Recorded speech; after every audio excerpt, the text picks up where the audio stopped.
Dalle maestose e incantevoli vette delle Alpi Carniche si domina quasi con un senso di orgoglio il pittoresco panorama della Carnia e delle sue valli.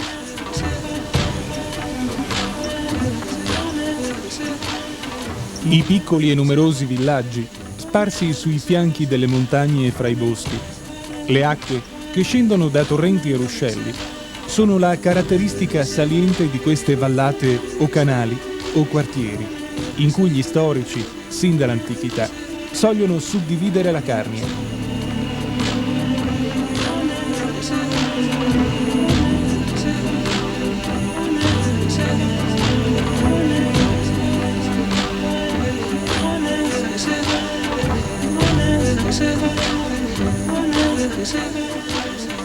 Ed un'attenzione particolare merita la Val Pesarina, detta anche Canale di San Canciano o Canal Pedazzo o più semplicemente Chianal, ove ancora oggi le testimonianze del passato si presentano nel loro aspetto quasi integrale.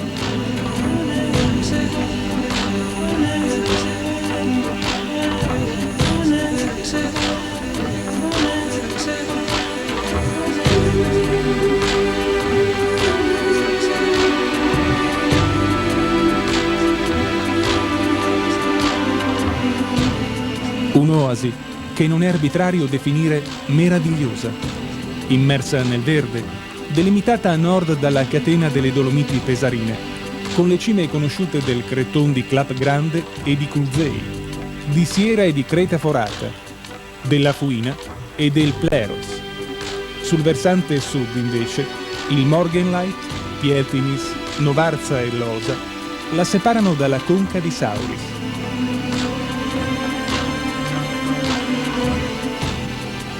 Risalendo il corso del torrente Pesarina e lasciato in Prampo, dopo pochi chilometri si incontra il piccolo nucleo abitato di Croce, una propaggine della prima frazione del comune, Sostasio, che si adagia alle falde del monte Talm alla quota di 690 metri.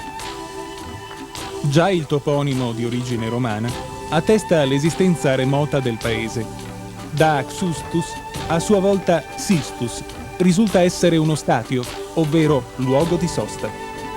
Si nota l'antica chiesa di San Gottardo, edificata nel 1611 sulle rovine di un'altra chiesa risalente al XV secolo.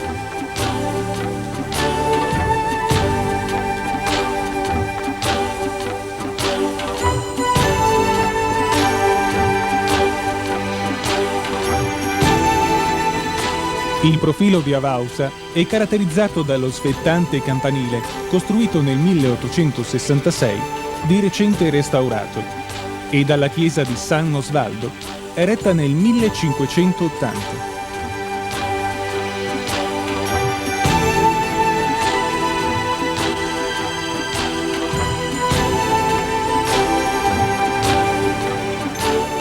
Arrivando a Prato, colpisce il caratteristico campanile pendente che sorgeva accanto all'antica parrocchiale di San Canciano, demolita nel 1859 perché minacciava di rovinare. Il centro urbano è costituito da stupende composizioni architettoniche di tipiche case carniche, fra cui spiccano l'ex canonica, il palazzo e palazzetto Casali, testimonianza dell'importanza assunta dal paese in campo amministrativo e religioso, grazie alla sua posizione centrale. La copertura, comune a quasi tutti gli edifici della vallata, è costituita da imbrici di argilla a forma di coda di castoro, las planelas, di produzione locale.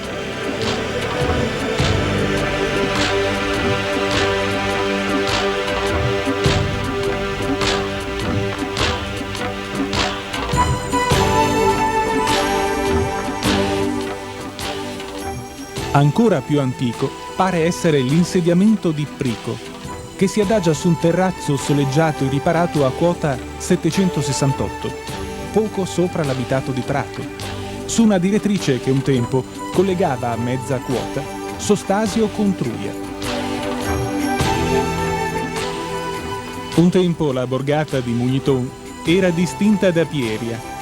Con la costruzione del municipio, avvenuta nel 1897, e di altri fabbricati nell'area che separava le due borgate, oggi costituiscono un unico centro. Il campanile che sorge al lato della chiesa di San Antonio risale al 1869. È stato restaurato di recente dai volontari del paese. In quella circostanza, il quadrante dell'orologio in lamiera zincata è stato sostituito con un blocco di pietra piasentina, ridisegnato a bocciarda con il motivo originario ed il tondo della cornice.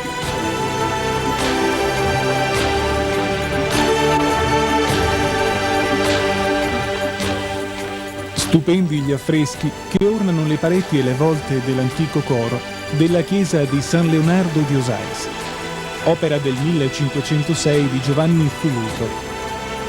Anche il paese, e soprattutto la parte più antica che sorge accanto alla chiesa, presenta suggestivi esempi di architettura carnica del XVII e XIX secolo.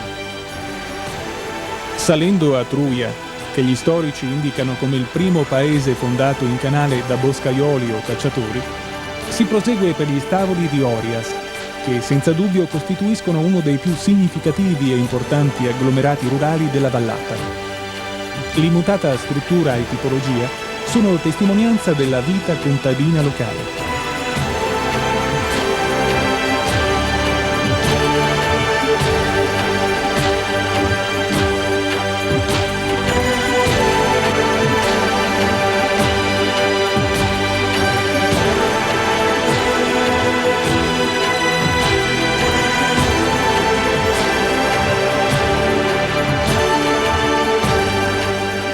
Pesaris è forse uno dei centri più importanti ed interessanti sotto il profilo architettonico e urbanistico della regione. Qui possiamo ammirare le tipiche case risalenti al 1500-1700, con tetti spioventi e copertura in tegole. Il villaggio assume sin dai tempi antichi un'importanza strategica per l'economia della vallata. Il nome stesso, che si vuol far derivare da Pesa, indica la presenza di una dogana e quindi di traffici e scambi commerciali. Lasciato Pesaris, ultimo centro abitato della vallata, e superata l'antica fabbrica orologi solari, fondata nel 1725 ed ancora oggi operante nel campo dell'orologeria industriale e dei teleindicatori conosciuti in ogni parte del mondo, si raggiunge l'albergo di Prati Bosco, ove si può cogliere il fascino di un paesaggio suggestivo, in un parco naturale praticamente incontaminato, circondato da fitte abetaie e incorniciato dai profili delle sovrastanti Dolomiti pesarine.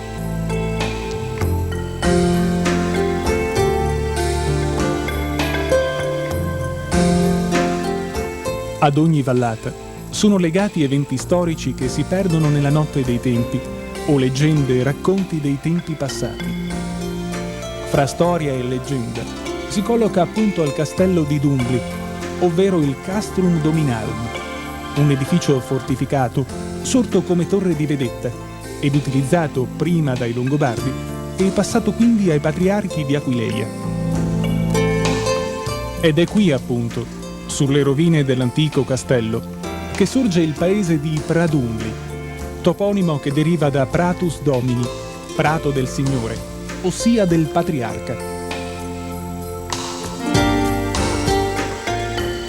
Situato sulla sponda destra del torrente Pesarina, di fronte a Prato Carnico, il piccolo nucleo urbano sembra aver fermato l'inesorabile corso del tempo.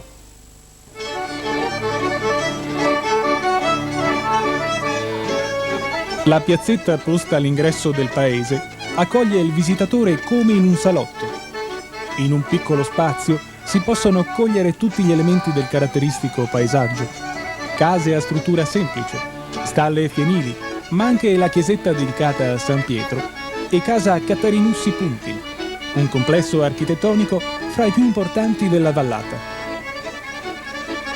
Ma è la natura che a Pradumbli ha lasciato il suo sigillo.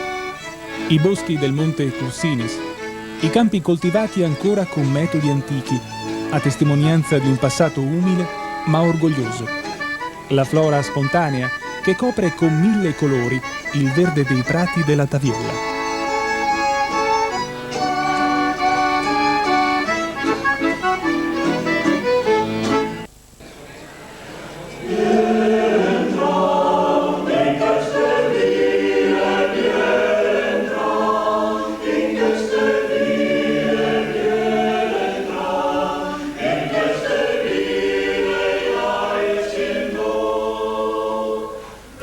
gesti che si ripetono uguali, colpo dopo colpo. Il settore allinea una accanto all'altra la Solz, mentre il mattino avanza e il sole diventa più caldo. Un momento di pausa, quando giunge a portare un po' di refrigerio il butaciup dell'acqua fresca. O il lavoro è sospeso per il tempo necessario per bati la faccia. C'è lavoro anche per i più giovani della famiglia, che hanno il compito di spandere la Solz ed ortalà il fen, per facilitarne l'essiccazione. Tolin la prosciutta, dopo nonna è da frutta. Prego. Lancia. Giulia, mi dai una rosa? Io c'è vergogno farciare. Sì, Vedi?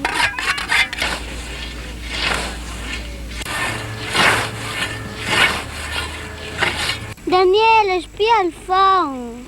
Na statore lo succo, le velenoso, a na si mangia, i mangini snotti fons, che colato le zuppappi. Mary, fa batti che sta faccia, che c'è un battum, se no avevi balzea fa tanta fafaria. No? Sì, Portala su al mino e che ti abbatta. ecco, va Con bene. un cimi di sesto, se no lasci fare la buona faria. Grazie. Si lavora? Si lavora. Grande, c'è grande ci vuole che tu hai. E invece io l'hai picciola. Io rita fai da me. Tutta frai? Che è strano. Ne state a la cavoccia che non ma che. Sì, che io, ne rifaccio il CD che mi era la Ella, Mary. Sì, io c'è grande. Sì, non ha. Cala, Vieni proprio. cala. C'è sorta solo, chi di lamore. Queste sono borlozzi, queste qui, boh. Vuoi portare su da Che musuta blanche. Allora. C'è no? Che Madonna anche io. Da Loreto queste qui, c'è rende bianco, invece viva so. Sorte la Madonna, questa non è viva también, È ore di mulgi. È l'ora della mungitura. L'operazione si ripete 2 volte al giorno. Al mattino prima dell'uscita delle mucche al pascolo e alla sera al loro rientro. Dura un paio d'ore e richiede grande esperienza e abilità. Le bovine generalmente si mungono a sinistra, ma c'è anche qualche mungitore più esperto che girandosi sulla banchia da mulgi passa da sinistra a destra, da una mucca all'altra. Non sta ferma, sta tramurati i salvi.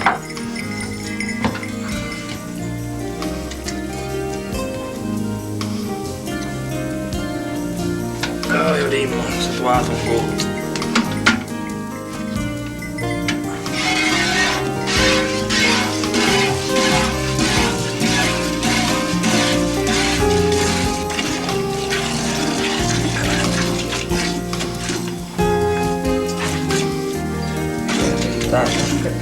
E come riderà, bene?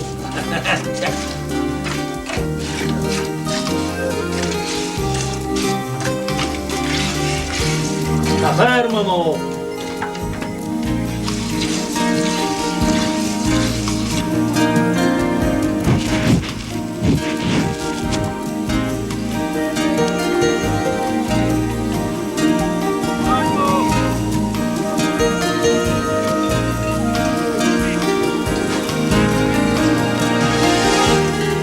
Il fuoco arde sotto il grande paiolo, la chialderia dal ciuccio.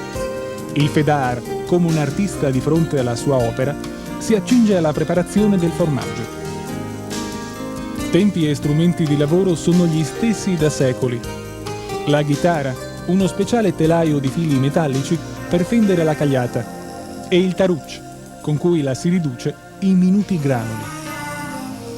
A cottura ultimata, i grumi caseosi precipitano sul fondo della chialderia e si saldano fra loro. La pasta di formaggio viene raccolta in robusti teli, la spiecias, che dopo una breve torsione per la fuoriuscita del siero, viene sistemata entro fasciere di legno, i talz, disposte sul tavio a scolare. Insomma, sveglia! Ma si sentia fuori qui dentro! Mi sarebbe il bergaio! Che siete? Venga! Sì, deve far fare sempre a me che la bosche. Occhio, di cui. Sì, piotto già per porre la lampa, porco Dio. Si passava, di scura. Oh, buono. Tutti il dì continuo.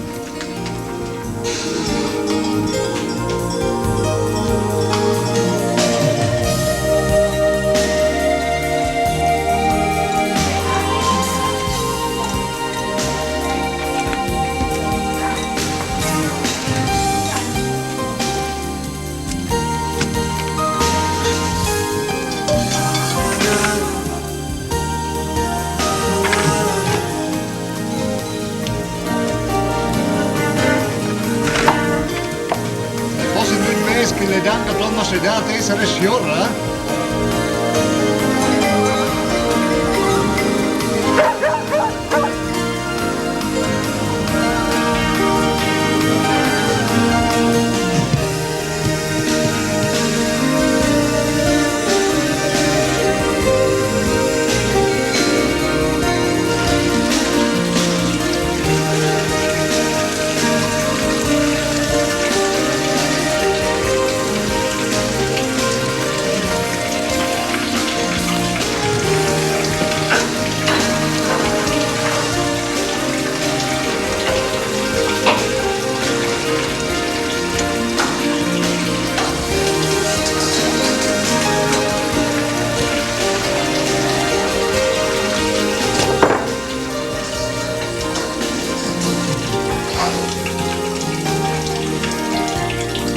Cerca di scotta pure.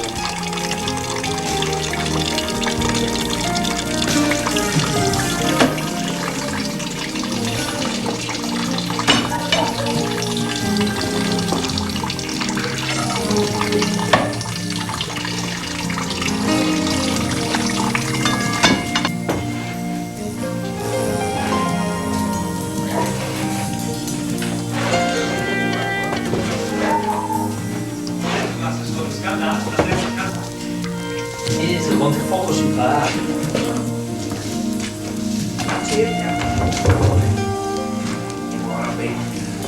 Quello è l'articello? No, certo, cavia su dal Quello che sì, che hai raccolto.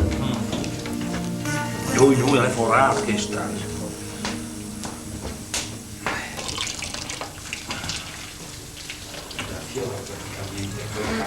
E adesso uno venduta col siccio, tu buttati il siccio da su, la scuetta venduta da.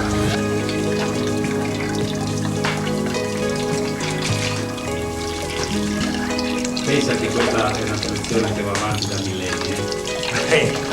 Dati che. E comunque queste commedie, alla si può rendere a fare, formati, io non mi capisco, a ognuno là in più storia più stupida diventa. Hanno fatto per miliardi di anni formali, no? Sì, e comunque non si può fare. Comunque non è chiamati a non si può fare.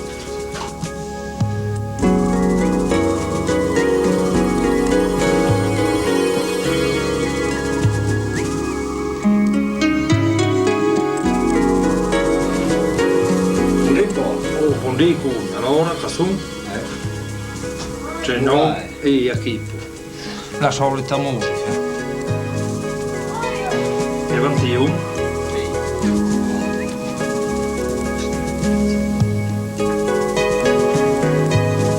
E aí, no, un po' di tempo lo usavi avanti, ora avanti lo mettevi in calaga.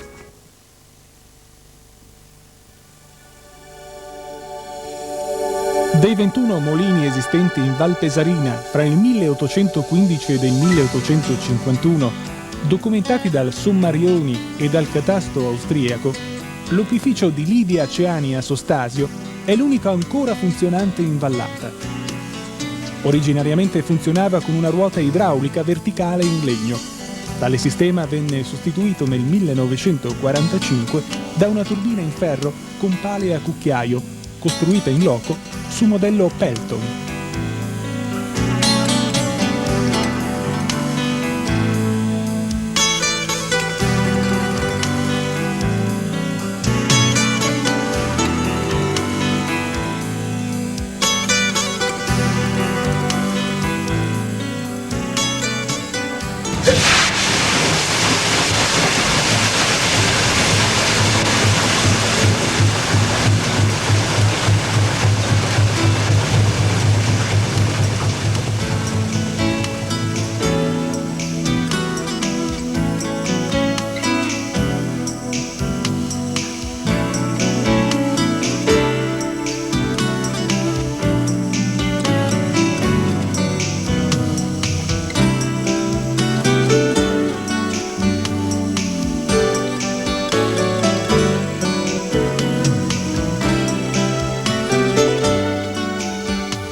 La cucina carnica è povera per definizione e per antica fame.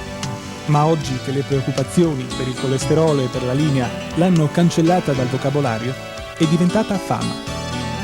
Ed è anche motivo di imbarazzo indicare i più caratteristici piatti tipici.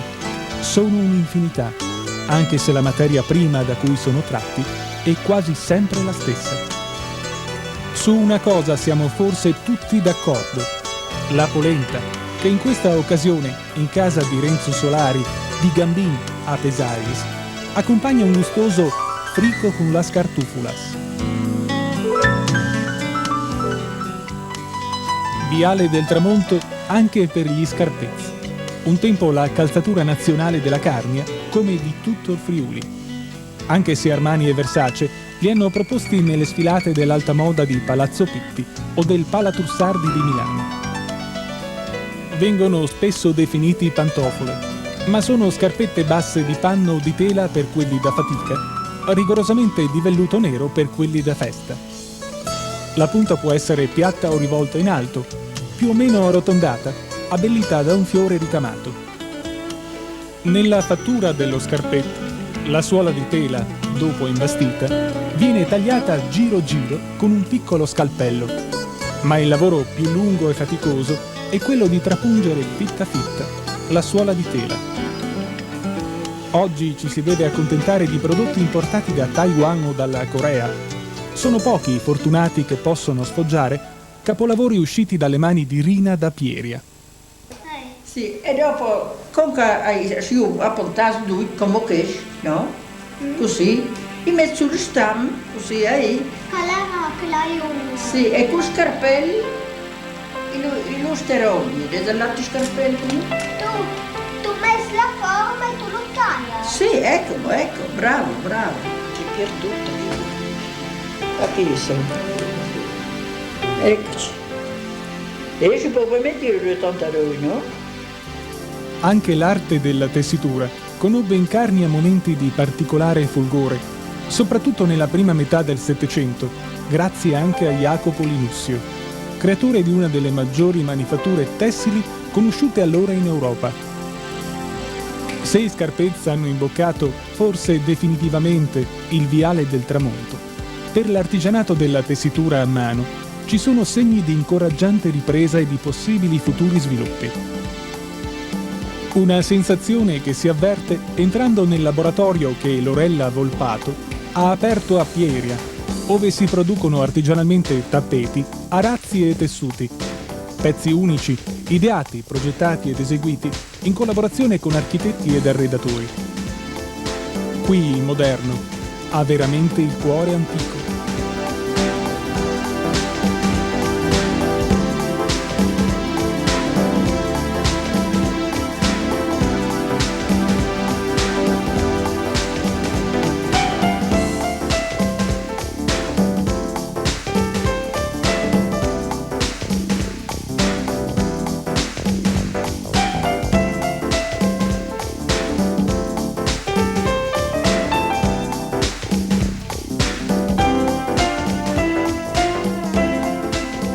Tita Tivan è al lavoro nella sua bottega di Sostasio.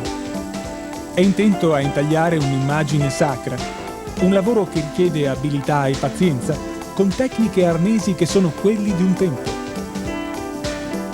Escono dalla sua bottega credenze, tavoli, lettiere, armadi e cassapanche, il mobile più diffuso nelle case carniche, ritenuto indispensabile per fondare un nuovo focolare, e in cui era contenuto il corredo della sposa. Tita le ricostruisce con la passione e la bravura dei maestri artigiani che in Val Pesarina hanno lasciato testimonianze superbe, di cui vediamo alcuni esempi.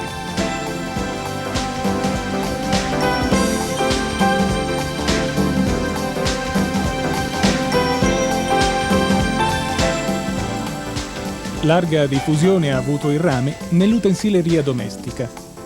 Gli oggetti più diffusi e conosciuti sono i chialdees, usati a coppie per attingere e conservare l'acqua, presenti nelle cucine di tutte le case. Non mancavano caldaie e paioli, calderotti, padelle, scaldaletti, cuccume e bricchi. Qui siamo nella vecchia fucina di Giacomo D'Agaro, a Pieria, l'ultimo Tialderar della Val Pesarina, scomparso qualche anno fa, all'età di 100 anni, ove sono gelosamente conservati i suoi capolavori, alla realizzazione dei quali si dedicava quotidianamente, fin quasi ai suoi ultimi giorni. Anche la lavorazione e produzione artigiana di arnesi da lavoro in ferro hanno sempre avuto, ed hanno tutt'oggi, una notevole importanza nella vallata.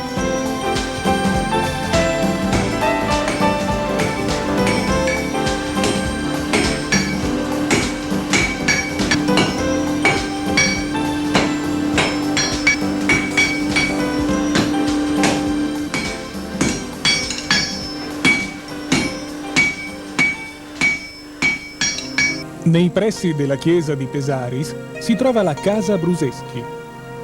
All'interno dell'edificio, che fu residenza di una delle famiglie più importanti del paese, si è conservato un ambiente propriamente carnico, con un arredo che è derivato dalla vita secolare della famiglia.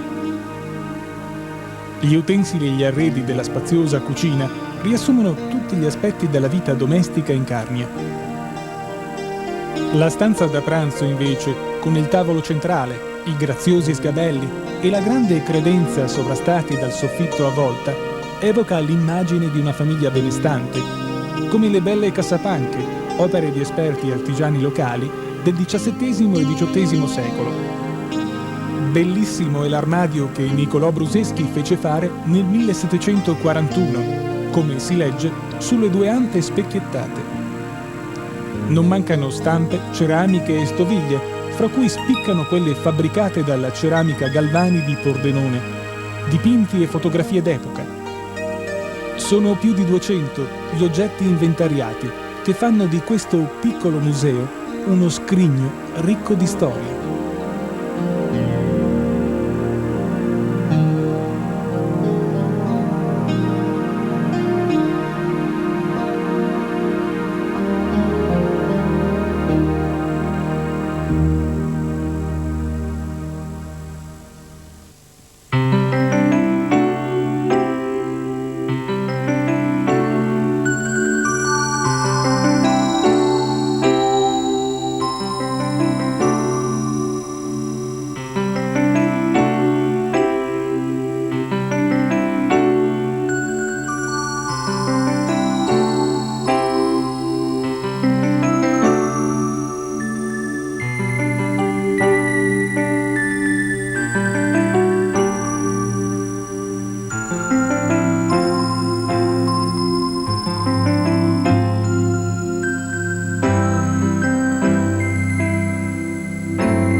L'antico mestiere artistico dei nostri scalpellini, produttori delle originali pieras d'Alont, primitivi frigoriferi costituiti da vasi in pietra, utilizzati comunemente in passato per la conservazione del burro cotto ed oggi, in piena era post-industriale, esposti come rari cimeli d'antiquariato, hanno trovato in Claudio Caroselli un nuovo metodo di lavorazione ed una nuova forma di espressione.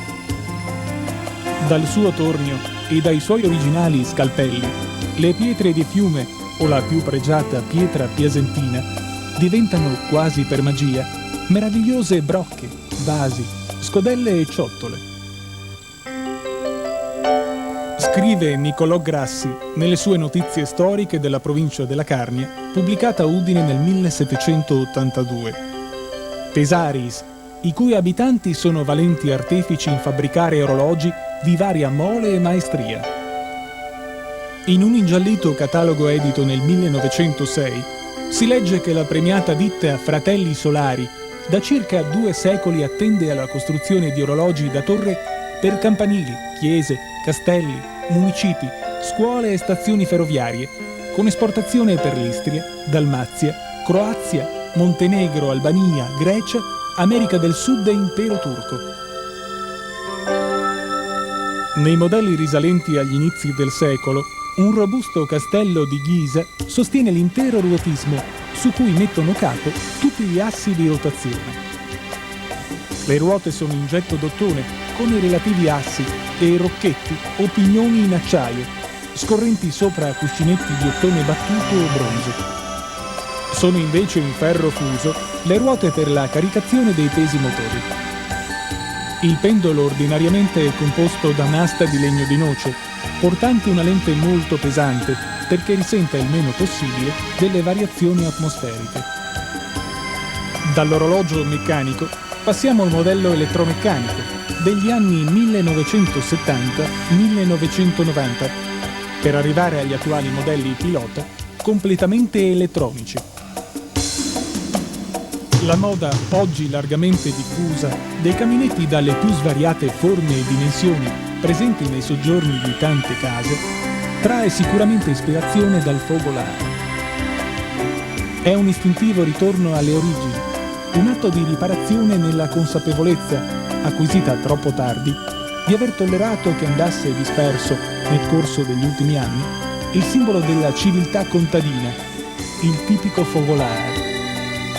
Ne sono rimasti pochi in Carnia, pochissimi in Val Pesarina. Anche per questo, trovarsi seduti in compagnia accanto al fuoco acceso, oltre che un evento raro, è un momento che suscita intensa emozione. Ti invita a restare, a parlare, a ricordare e a sognare un tempo lontano.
La tradizionale ospitalità e laboriosità del Carnico trova conferma nella Val Pesarina.